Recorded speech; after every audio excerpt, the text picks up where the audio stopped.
Dr. Ambedkar emphasized that the Constitution must reflect the needs of the people and evolve with time. Political democracy cannot last unless there lies at the base of it social democracy. What does social democracy mean? It means a way of life which recognizes liberty, equality, fraternity as the principles of life.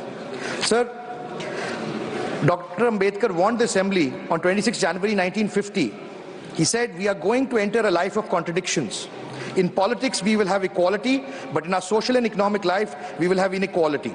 How long shall we live this life of contradictions?" Sir, today, sir, when we stand, I, as an independent member, want to appeal to the government and the opposition that we should take this opportunity and must compliment and congratulate our forefathers for having envisaged such a beautiful constitution which has seen it through in the last journey along its way in the last 75 years. And I'm reminded of a quote by the then Prime Minister of England, who said, "Power will go to the hands of rascals, rogues and freebooters. Indian leaders will be of low caliber and men of straw."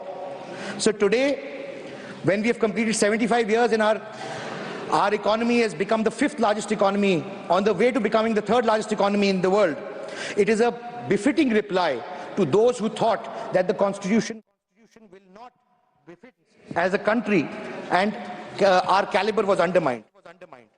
So democracy is an process. There's no finite point in democracy. We strive towards an optimum form of democracy. And the Constitution is a guiding force for that. And that is what the Constitution has given us. It has guided us through the tough times, through the times where it has been put to test.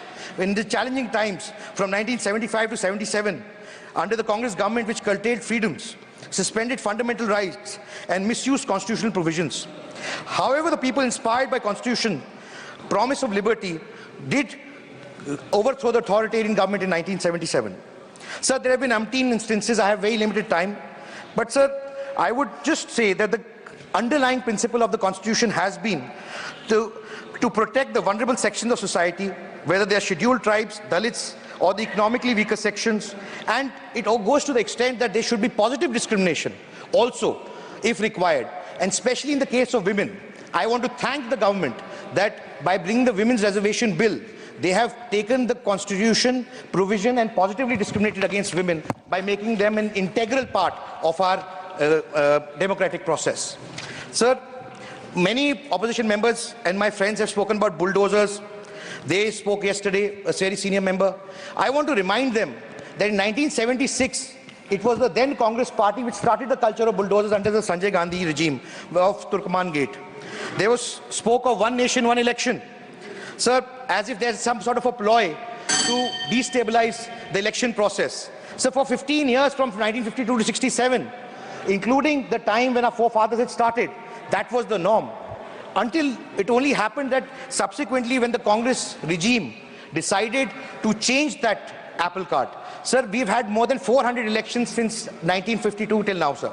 Out of which 200 elections took place in the decade of 70s and 80s, which was the most unstable political period in our country and costed us very dearly, because this was the time where economically we fell behind countries like China and were not able to come out of it.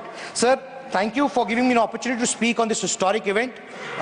I wish that we in unison can appreciate the Constitution and celebrate it. Thank you very much.